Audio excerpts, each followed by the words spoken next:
मित्रांनो, फक्त एकदा विचार करा. तुम्ही सकाळी उठताय आणि टीव्हीवर ब्रेकिंग न्यूज येते की एकनाथ शिंदे यांची शिवसेना त्यांची राहिलेली नाही किंवा धनुष्यबाण हे चिन्ह गोठवण्यात आलं आहे. काय होईल महाराष्ट्रात? राजकारणात असा भूकंप येईल ज्याची आपण कल्पनाही केली नसेल. गेल्या 4 वर्षांपासून सुरू असलेल्या महाराष्ट्राच्या राजकारणातल्या या सर्वात मोठ्या महाभारताचा क्लायमॅक्स आता जवळ आला आहे.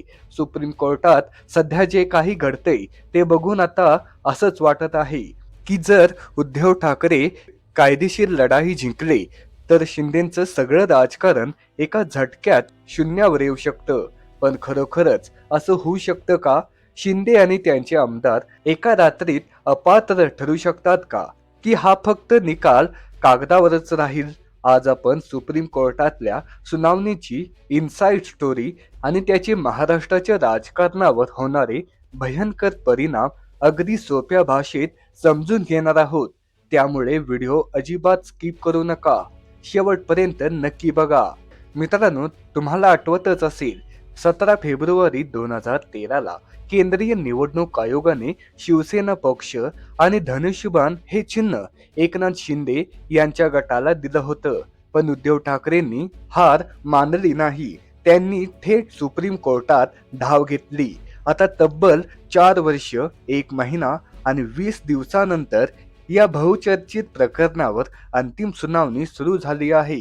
उद्धव ठाकरे यांच्या बाजूने देशातील सर्वात नामवंत आणि ज्येष्ठ वकील कपिल सिब्बल हे कोर्टात अतिशय आक्रमकपणे युक्तिवाद करत आहेत.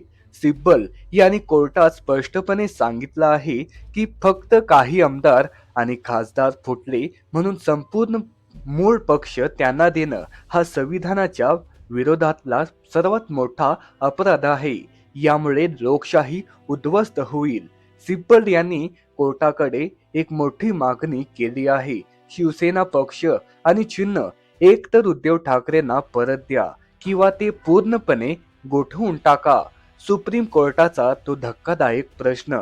सुनावणी दरम्यान एक अशी घटना घडली ज्याने शिंदे गटाची झोप उडवली असावी. सुप्रीम कोर्टाचे न्यायमूर्ती जयमाल्य बागची यांनी विधानसभा अध्यक्षांच्या निर्णयावर एक अत्यंत महत्वाचा सवाल उपस्थित केलाय.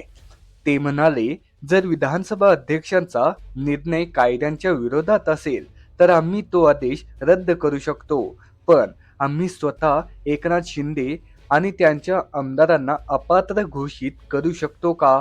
हा प्रश्न म्हणजे या संपूर्ण खटल्याचा टर्निंग पॉइंट ठरू शकतो.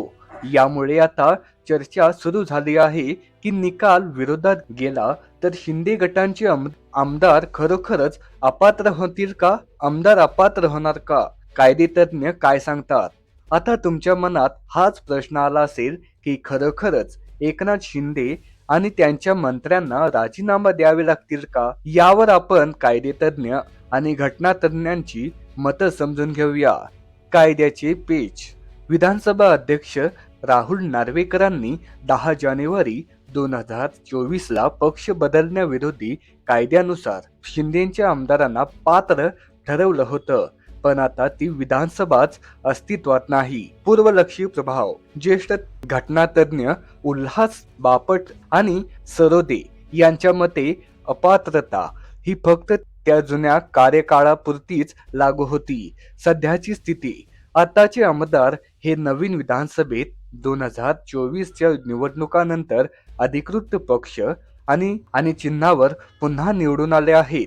त्यामुळे सुप्रीम कोर्टाने जर जुना निर्णय चुकीचा ठरवला तरी सध्याचे आमदार आपोआप अपात्र ठरणार नाहीत किंवा त्यांना राजीनामा द्यावा लागणार नाही. थोडक्यात सांगायचं तर कायदेशीर दृष्ट्या शिंदेच्या सत्तेला किंवा आमदारांना थेट धोका नाही. पण मग उद्धव ठाकरेंचा फायदा काय? थांबा, खरा खेळ इथूनच सुरू होतो. पक्ष आणि चिन्हबाण. पक्ष आणि चिन्हाबाबत 3 मोठ्या शक्यता. भविष्यात काय होईल? सर्वात मोठा मुद्दा आहे तो शिवसेना हे नाव आणि धनुष्यबाण या चिन्हाचा. यावर सुप्रीम कोर्टातून 3च शक्यता निर्माण होऊ शकतात. पहिली शक्यता, निकाल शिंदेच्या बाजूने लागेल आणि त्यांच्याकडचा पक्ष व चिन्ह कायम राहील. दुसरी शक्यता, निकाल उद्धव ठाकरेंच्या बाजूने लागेल आणि त्यांना शिवसेना हा पक्ष आणि धनुष्यबाण परत मिळेल. तिसरी शक्यता, निवडणूक आयोगाचा निर्णय रद्द करून धनुष्यबाण हे चिन्ह कायमचे गोठवले जाईल. जर चिन्ह गोठवलं गेलं किंवा ठाकरेंना मिळालं तर काय होईल?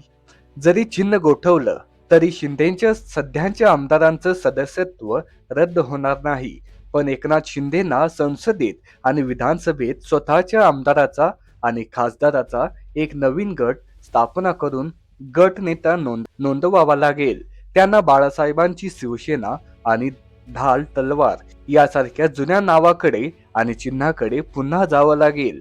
खरा विजय निगेटिव्ह आणि विचारधाहीची लढाई. मित्रांनो, जर कोर्टाने शिंदेच्या आमदारांना अपात्र ठरवलं नाही तर तर मग उद्धव ठाकरे जिंकले असं कसं म्हणता येईल? याचं उत्तर लपले निगेटिव्ह म्हणजेच राजकीय वातावरणात. जर सुप्रीम कोर्टाने निकाल ठाकरेंच्या बाजूने दिला तर राजकारणात खालील मोठी बदल दिसतील. पहिली, सहानुभूतीची प्रचंड लाट. उद्धव ठाकरे गेल्या 4 वर्षांपासून सांगत आहे, आमचा पक्ष चोरला, माझे वडील चोरले. भाजपाने पाठीत खंजीर खुपसला. जर कोर्टाने त्यांच्या बाजूने निकाल दिला तर या आरोपावर अधिकृत शिक्कामोर्तब होईल.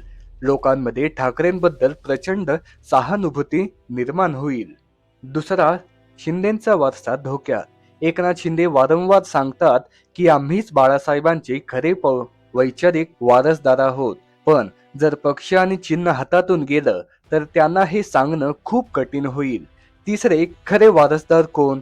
काँग्रेस आणि राष्ट्रवादी सोबत जाऊन ठाकरेंनी हिंदुत्व सोडलं. हा शिंदेचा आणि भाजपाचा सर्वात मोठा आरोप खोटा ठरू शकतो. मूळ शिवसेना फक्त ठाकरेंचीच हा संदेश महाराष्ट्रभर जाईल. चौथा, नवीन चिन्हाचा संघर्ष. मशाल हे चिन्ह आता लोकांपर्यंत पोहोचलं आहे. पण जर शिंदेचं धनुष्यबाण गेलं तर मग पुढच्या निवडणुकीमध्ये नवीन चिन्ह लोकांपर्यंत पोहोचवणं त्यांच्यासाठी अत्यंत कठीण आणि जिकिरीचं काम असेल. शेवटी सुप्रीम कोर्टाचा हा निकाल फक्त एका पक्षाचा किंवा चिन्हाचा नसेल. हा निकाल महाराष्ट्राच्या राजकारणाची पुढील 50 वर्षाची दिशा ठरवणारा असेल. या निकालामुळे खरी शिवसेना कोणाची या प्रश्नाचं कायमचं उत्तर मिळेल. जर उद्धव ठाकरे जिंकले तर शिंदेकडे आमदार आणि सत्ता असूनही विचारधारेच्या लढाईत त्यांचं राजकारण शून्यावर येऊ शकतं आणि त्यांना अस्तित्वाची लढाई नव्याने लढवावी लागेल.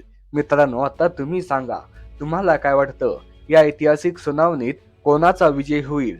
एकनाथ शिंदे की उद्धव ठाकरे? खरी शिवसेना कोणाची? तुमचं मत काय आहे? खाली कमेंटमध्ये नक्की सांगा. आणि हो, जर तुम्हाला ही माहिती आवडली असेल तर व्हिडिओला एक लाईक नक्की करा. अशाच एकदम खऱ्या, सविस्तर आणि अभ्यासपूर्व राजकीय घडामोडी सोप्या भाषेत समजून घेण्यासाठी आपल्या डी मराठी चॅनलला आता सबस्क्राईब करून घ्या आणि बेल आयकॉन दाबायला विसरू नका. जय महाराष्ट्र. धन्यवाद.